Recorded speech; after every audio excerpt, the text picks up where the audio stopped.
السلام عليكم ورحمة الله تعالى وبركاته. بسم الله الرحمن الرحيم. إذا سمع الإمام والمقتدون آية السجدة من الشخص الذي لم يكن شريكا معهم في الصلاة سجد الإمام والمقتدون بعد الفراغ من الصلاة. الحمد لله.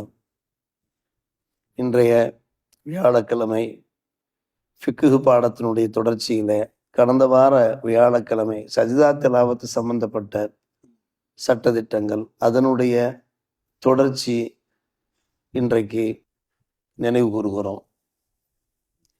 சஜிதா திலாவத் குர்ஆனில் 14 இடங்கள். அந்த இடங்களில் அந்த ஆயத்துக்களை நாம் ஓதுகிற போது சஜிதா திலாவத்து செய்கிறோம். அதனுடைய முறையையும் இன்ஷா அல்லாஹ் நாம் தெரிந்து கொள்வோம். அவ்வாறு செய்கிற போது அல்லாஹ்வுடைய திருப்பொருத்தம் கிடைக்கிறது, அவனுடைய நெருக்கம் கிடைக்கிறது, பாவ மன்னிப்பு கிடைக்கிறது. அல்லாஹ் தன்னால் ஏற்றுக்கொள்ளப்பட்ட அடியார்கள் கூட்டத்திலே சேர்த்து கொள்கிறான். அதனுடைய அந்த சட்டங்களுடைய தொடர்ச்சி நாம் தொழுது கொண்டிருக்கிறோம். இமாம் ஜமாத்துடனும் தொழ வாய்ப்பு இருக்கிறது. இமாம் சரி, முக்ததிகளாகிய தாங்களும் சரி, வெளியே ஒருவர் குர்ஆன் ஓதி கொண்டிருக்கிறார், சஜ்ஜாவுடைய ஆயத்து ஓதி கொண்டிருக்கிறார். அதை நாம் கேட்கிறோம், தொழுகையில் இருந்தவாறு கேட்கிறோம். இப்போது அந்த ஆயத்துக்கு நாம் சஜ்ஜா செய்ய வேண்டுமா என்கிற ஒரு கேள்வி எழுகிறது. ரம்ஜான் காலங்களில் ஆங்காங்கு மக்கள் தொழுது கொண்டிருப்பார்கள். நாம் குர்ஆன் ஷரீஃப் ஓதி கொண்டிருப்போம், அல்லது நாம் தொழுது கொண்டிருப்போம், குர்ஆன் ஷரீஃப் ஓதி கொண்டிருப்பார். சஜ்ஜாவுடைய ஆயத்து ஓதுகிறார்கள் என்று தெரிகிறது நமக்கு. நாம் என்ன செய்வது என்றால், நம்முடைய தொழுகையிலேயே அதற்கு சஜ்ஜா திலாவத்து செய்யக்கூடாது. நாம் கேட்டுவிட்டோம், கேட்டதற்கு நாம் பண்ணிய வேண்டும். தொழுகை முடிந்ததற்கு பின்னால் தான் நாம் இந்த சஜ்ஜா திலாவத்து செய்ய வேண்டும். இது சட்டம். நாம் தொழுகையில் இருக்கிற போது வெளியே இருந்து ஒருவர் சஜ்ஜாவுடைய ஆயத்தை ஓதினார், அதை நாம் காதிலே வாங்கிவிட்டோம் என்றால், சஜ்ஜாவுடைய ஆயத்து என்று நன்கு தெரிகிறது என்றால், நாம் தொழுகையிலே அந்த சஜ்ஜாவுடைய ஆயத்துக்கு சஜ்ஜா செய்ய வேண்டிய அவசியம் இல்லை. தொழுகையை நிறைவு செய்ததற்கு பின்னால் தான் நாம் சஜ்ஜா திலாவத்து செய்யும். இது முதலாவது சட்டம். அப்படி ஒருவர் தொழுகையிலே சஜ்ஜா செய்து விட்டால் நிலை என்ன? கேட்டு விட்டால் உடனே சஜ்ஜாவுக்கு சென்று விட்டால் நிலை என்ன? தொழுகை கூடிக்கொள்ளும், ஃபசாதாகாது. தொழுகை கூடிவிடும், ஃபசாதாகாது. அடுத்து ஒரு முக்கியமான ஒரு விஷயம், ஒருவர் தொழுகைக்கு வந்து கொண்டிருக்க, ஜமாத்தோடு ஜாயின் பண்ண வந்து கொண்டிருக்கிறார். இமாம் சாஹிப் சஜ்ஜாவுடைய ஆயத்தை ஓதிருக்கிறார், அதை அவர் கேட்டுக்கொண்டே வருகிறார். ஆனால் சும்மக்ததாபிஹி கபல யஸ்ஜுதல் இமாம் பிசஜ்தத்தி திலாவா, இமாம் சஜ்ஜா திலாவத் செய்வதற்கு முன்னாலேயே இமாமோடு அவர் ஜாயின் பண்ணிவிட்டார் என்றால், யுதாபி இமாமு பிசுஜூதி, சஜ்ஜா திலாவத்தில் இவரும் ஜாயின் பண்ணிக்கொள்ள வேண்டும்.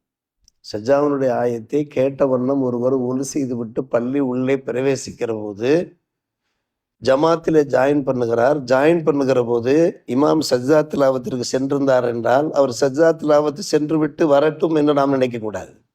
நாம் சேர்ந்து கொள்ள வேண்டும். காரணம், நாம் காது கொடுத்து கேட்டுவிட்டோம். எப்போது காது கொடுத்து கேட்டுவிட்டோமோ நாம் இமாமோடு நாம் சேர்ந்து செய்து கொள்ள வேண்டும். சரி, கேட்டோம், ஆனால் சஜ்ஜா திலாவத்து முடிந்து விட்டது, அதற்கு பின்னால் தான் நாம் ஜாயின் பண்ணுகிறோம். இப்போது அந்த ஆயத்துக்கு நாம் சஜ்ஜா செய்ய வேண்டுமா? அடுத்த மூன்றாம் கேள்வி எழுகிறது. அல்லது சமி ஆயத்த சஜ்ஜாமில் இமாம் சும்ம இஃப்ததாபி பாதமா சஜ்ஜலஹா இமாம், இமாம் சஜ்ஜா செய்து முடித்து விட்டார், திலாவத்து முடித்து விட்டார். அப்போது நாம் அந்த இமாமோடு நாம் இணைந்தோம் என்றால், நாம் தனியாக சஜ்ஜா திலாவத்து செய்ய வேண்டுமா என்றால் செய்ய வேண்டிய அவசியம் கிடையாது. சார முதிரிக்கல் சஜ்தா, எப்போது இமாமோடு அந்த ரக்காத்தில் அவர் ஜாயின் பண்ணாரோ அந்த சஜ்தா திலாவத்தை அவர் செய்தவராக ஆகிவிடுவார். நாம் தனியாக செய்ய வேண்டிய அவசியம் இல்லை. பலா இஸ்து லாஃபி ஸலா வலா ஃபி ஹாரிஜி ஸலா, தொழுகைக்கு உள்ளேயோ தொழுகைக்கு வெளியோ நாம் செய்ய வேண்டிய அவசியம் இல்லை. அடுத்து ஒரு முக்கியமான ஒரு விஷயம், நம்மள நிறைய பேர் குர்ஆன் ஷரீஃப் தொடர்ந்து ஓதக்கூடியவர்கள் இருக்கிறோம். சில சமயங்களில் ஆயத்துக்களை மடக்கி மடக்கி ஓதி கொண்டிருப்போம். அல்லது கர்ர திலாவத்தை ஆயத்தி சஜ்தத்தின் ஃபி மஜ்லிஸின் வாஹித், ஒரே இடத்திலேயே சஜ்ஜாவுடைய ஆயத்தை ஒருவர் திரும்ப திரும்ப ஓதுகிறார், திரும்ப திரும்ப ஓதுகிறார். பெரும்பாலும் திரும்ப திரும்ப ஓதக்கூடியவராக யார் இருப்பார்? மனப்பாடம் செய்யக்கூடியவர்கள் இருப்பார்கள். நம்முடைய வீட்டிலேயே ஆண்கள் பெண்கள் பலரும் என்ன இக்ரா சூறாவை எடுத்துக்கொள்ளுங்கள், சூரத்தில் அலக்கை எடுத்துக்கொள்ளுங்கள், மனப்பாடம் செய்வார். இப்படி மனப்பாடம் செய்கிற போது அது இக்ரா சூறாவுடைய கடைசி ஆயத்து இருக்கிறது, அது சஜ்ஜாவினுடைய ஆயத்தாக முடிகிறது. ஒருவர் ஒரே மஜ்லிஸிலேயே அமர்ந்து கொண்டு திரும்ப திரும்ப அவை ஓதினால் ஒவ்வொரு முறை சஜ்ஜாவுடைய ஆயத்தை ஓதும் போதும் சஜ்ஜா திலாவத் செய்ய வேண்டுமா என்கிற கேள்வி. ஹாஃபிஸ்கள் அவர்களுக்கு இந்த அனுபவங்கள் அதிகமாக ஏற்படும். காரணம், அவர்கள் ஓதிக்கொண்டே இருப்பார்கள், அந்த ஆயத்தை மனப்பாடம் செய்து கொண்டே இருப்பார்கள். மஜ்லிஸ் ஒரே மஜ்லிஸாக இருக்கும், இருப்பிடம் ஒரே இருப்பிடமாக இருக்கும். இவர்களுக்கு ஒரு சஜ்தா போதும். காரணம், இருப்பிடம் மாறவில்லை, மஜ்லிஸ் மாறவில்லை. அது நம்முடைய வீட்டில் நாம் மனப்பாடம் பண்ணாலும் சரி, அல்லது ஹாஃபிஸ்கள் மனப்பாடம் பண்ணாலும் சரி, ஒரு சஜ்தா போதும். அல்லது தலா ஆயத்த சஜாஃபி மஜ்லிஸும் சும்மத்த பத்தலன் மஜ்லிஸும் ஆத திலாவத்தா தஜிபு அலை சஜ்தா. நான் இடம் மாறிவிட்டால் 2 சஜ்தா அவசியமாகிவிடும். பள்ளிவாசலில் ஓதினோம் சஜ்ஜாவுடைய ஆயத், அதே போன்று வீட்டிற்கு நாம் சென்று விட்டோம், அதே ஆயத்தை நாம் உச்சரிக்கிறோம், ஓதுகிறோம், மொழிகிறோம் என்று வைத்துக் கொள்ளுங்கள். இப்போது 2 சஜ்தா. இடம் மாறுகிறது, மஜ்லிஸ் மாறுகிறது. தபத்தல் மஜ்லிஸ் இன்திகாலும் இந்த ஆலிக்கல் மஜ்லிஸ். அடுத்து இதோடு சம்பந்தப்பட்ட ஒரு முக்கியமான கேள்வி, ஒருவர் குர்ஆனை கையிலே வைத்துக்கொண்டு மனப்பாடம் செய்து கொண்டிருக்கிறார் அல்லது ஓதி கொண்டிருக்கிறார், ஒரே மஜ்லிஸில் தான், ஆனால் ஒரு பள்ளி இருக்கிறது என்று வைத்துக் கொள்ளுங்கள். இங்கேயும் ஓதுகிறார், அங்கேயும் ஓதுகிறார், அங்கே ஓதுகிறார். ஜவாயா அல் மஸ்ஜித், ஜவாயா அல் பைத் என்பார்கள். ஜவாயா என்றால் மூளைப்பகுதிக்கு சொல்வது. ஜவாயா அல் பைத் ஃபி ஹுக்மி மஜ்லிஸின் வாஹி, ஒரே சஜ்தா தான். மஜ்லிஸ் என்றால் இப்போது இந்த இடத்துல மட்டும் ஓதுவது மட்டுமல்ல, பள்ளி உள்ளேயே ஒருவர் கையிலே குர்ஆன் ஷரீஃபை வைத்து கொண்டு மனப்பாடம் செய்கிறார். 4 பக்கம் சுற்றி வந்து அந்த ஆயத்துக்களை அவர் சஜ்ஜாவுடைய ஆயத்தை ஓதினார் என்றால் ஒரு சஜ்தா போதுமானது. எதற்கு இவ்வளவு தூரம் இந்த சட்டங்கள் எடுத்துரைக்கப்படுகிற? சஜ்தாவினுடைய ஒரு முக்கியத்துவத்தை, அவசியத்தை நாம் தெரிந்து கொள்ள வேண்டும் என்பதற்காக வேண்டிதான். நம்முடைய இமாமுகள் இருக்கிறார்கள், 4 இமாமுகள். ஒரு தலைப்பை எடுத்துக்கொண்டால் அந்த தலைப்போடு சம்பந்தப்பட்ட அந்த உசூல் சட்டங்களையும் நமக்கு வகுத்து தருவார்கள். அதே போன்று அவருடைய ஃபுரூ சட்டம் என்று சொல்வார்கள். ஒன்றை அடிப்படையாக வைத்து, பேஸ்மட்டமாக வைத்து, அதற்கு மேலே உண்டான அந்த பிரிவு சட்டங்கள், துணை சட்டங்கள், இணை சட்டங்கள் இருக்கின்றன அல்லவா, அதையும் நமக்கு வகுத்து கொடுப்பார்கள். அதைத்தான் அரபி கல்லூரிகளில் ஓதி தருகிறார்கள். எனவே வீடாக இருந்தாலும் சரி, பள்ளிவாசலாக இருந்தாலும் சரி, சின்ன வீடாக இருந்தாலும் சரி, பெரிய வீடாக இருந்தாலும் சரி, சிறிய பள்ளியாக இருந்தாலும் சரி, பெரிய பள்ளியாக இருந்தாலும் சரி, அந்த பள்ளிக்கு உள்ளே ஒருவர் சஜ்ஜாவுடைய ஆயத்தை திரும்ப திரும்ப ஓதினார் என்றால், மடக்கி ஓதினார் என்றால் அவருக்கு ஒரு சஜ்தா போதுமானது. அடுத்த ஒரு விஷயம், யுக்ரவு யக்ரா சூரத்தல் லத்திஃபியா சஜ்தா வயத்துருக்கு ஆயத்த சஜ்தா. சில பேர் சோம்பேறித்தனமாக என்ன செய்வார்கள், ஆயத்து சஜ்தா வந்த உடனே அதை கடந்து போயிடுவார், சஜ்ஜா செய்ய வேண்டும் என்பதற்காக. சோம்பேறிகள் சங்கம் என்று ஒரு சங்கமே துவக்கி இருக்கிறார்களாம். அதே போன்று அதிகப்படியான ஒரு சோம்பேறித்தனத்தின் காரணமாக ஓதிக்கொண்டே வருகிற போது அங்கே சஜ்தா என்று ஒரு வார்த்தை இருக்கும், அந்த ஆயத்தை மட்டும் விட்டு அடுத்த ஆயத்துக்கு போகுது. இது மக்ரூ. யுக்ரஹு வெறுக்கத்தக்க ஒரு விஷயம். யுக்ரஹு யக்ரா சூரத்தல் லத்திஃபியா சஜ்தா, எந்த சூறாவிலே சஜ்தா இருக்கிறதோ அதை ஓதி எத்துருக்கு ஆயத்த சஜ்தா, ஓதாமட் இருப்பது அல்லது ஓதி ஆயத்த சஜ்தாவை விட்டு செல்வது, இதை மக்ரூ. இரண்டுமே மக்ரூவான விஷயமா இருக்கிறது.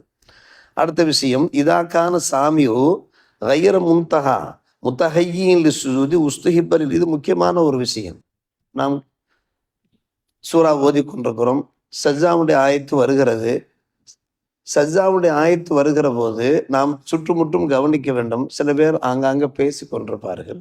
நாம் சப்தம் போட்டு ஓதினோம் என்றால் அதை அவர்கள் காது கொடுத்து கேட்க வாய்ப்பு இருக்கு. சஜ்ஜா செய்வதற்கு வாய்ப்பு இல்லை என்றால், அதற்கு அவர்கள் தயார் நிலையிலே இல்லை என்றால், அது வீடாக இருக்கலாம் அல்லது பள்ளியாக இருக்கலாம், இதெல்லாம் முக்கியமான ஒரு விஷயம். நாம் அந்த சஜ்ஜாவுடைய ஆயத்து வரும்போது நம்முடைய குரலை தனித்து கொள்ள வேண்டும். அதற்கு மேலே உள்ள ஆயத்துக்களை நாம் குரல் உயர்த்தி ஓதிருக்கலாம், அல்லது கீழே உள்ள ஆயத்துக்களையும் ஓதிருக்கலாம். ஆனால் அந்த ஆயத்தை ஓதுகிற போது மட்டும் சற்று மெதுவாக ஓதுவேன்.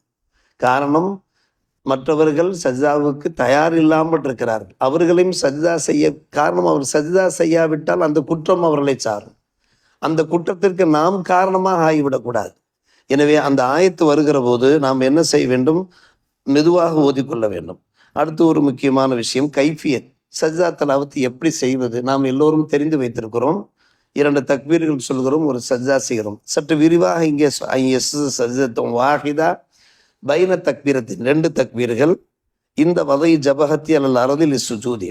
அந்த 2 தக்பீர்கள் எப்படி என்று கேட்டால், நாம் குனிகின்ற போது நெற்றியை நிலத்திலே வைக்கிற போது ஒரு தக்பீரோடு நாம் செல்வது, எழும்போது ஒரு தக்பீர். அவர்தான் சஜ்தா திலாவத்தின் பெரிய மேட்டரே கிடையாது, ரொம்ப சிரமமே கிடையாது. நெற்றியை நிலத்திலே வைப்பது தான் சஜ்தா திலாவத்து. சொல்ல போனால் இந்த 2 தக்பீர்கள் இருக்கின்றன, இது சுன்னத். அல்லாஹு அக்பர் என்று சொல்லி நாம் போகிறோம், அது சுன்னத். நெற்றியை கொண்டு போய் நிலத்தில் வைக்கிறோமே அது ருக்குன், உள் ஃபரல். சஜ்தா திலாவத் என்றாலே சஜ்தா அது உள் ஃபரல், அது ஃபரல், அது கடமை. பின்பு நெற்றியின் நிலத்தில் வைத்து விட்டு அல்லாஹ் அக்பர் என்று நாம் தலையை உயர்த்துகிறோமே அது ஒரு சுன்னத். 2 சுன்னத், அவ்வளவுதான். ஆனால் என்ன செய்ய வேண்டியதில்லை, கையை தூக்கி தக்பீர் கட்ட வேண்டிய அவசியம். ஷாஃபிமார்களிடத்தில் அந்த சட்டம் இருக்கிறது. அவர்கள் நின்ற வண்ணம் கையை உயர்த்தி அல்லாஹ் அக்பர் என்று சொல்லிவிட்டு அதற்கு பின்பு என்ன செய்வார்கள், சஜ்தா திலாவத்திற்கு செல்வார். தஷஹூதெல்லாம் ஓத வேண்டியதில்லை, சலாமும் கொடுக்க வேண்டிய அவசியம் இல்லை. ஷாஃபிமார்கள் சலாம் கொடுப்பார்கள். சஜ்தா திலாவத்து செய்துவிட்டு அந்த மலையா நாடுகளில் பார்த்தோம் என்றால், மற்றும் கடற்கரை ஓரப்பகுதியில் பார்த்தோம் என்றால் அவர்கள் சலாமும் கொடுப்பார்கள். எனவே நெற்றியை நிலத்தில் வைப்பதுதான் மிக முக்கியமான ஒரு விஷயம்.